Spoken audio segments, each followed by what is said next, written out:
ॐ कृशधरी महाचण्डी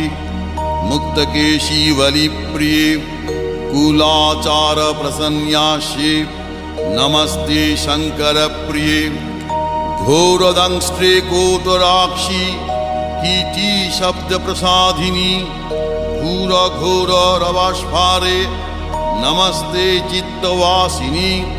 बन्धुका पुष्पशङ्काशे त्रिपुरे भयनाशिनी भाग्योदय समुत्पन्ने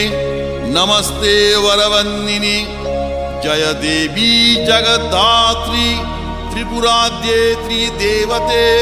भक्तेभ्यः वरदे देवी महिषग्नि नमोस्तुते घोर विघ्न विनाशाय कुलाचार समृद्धये नमामि वरदे देवी मुंडमाला विभूषणे रक्तधारा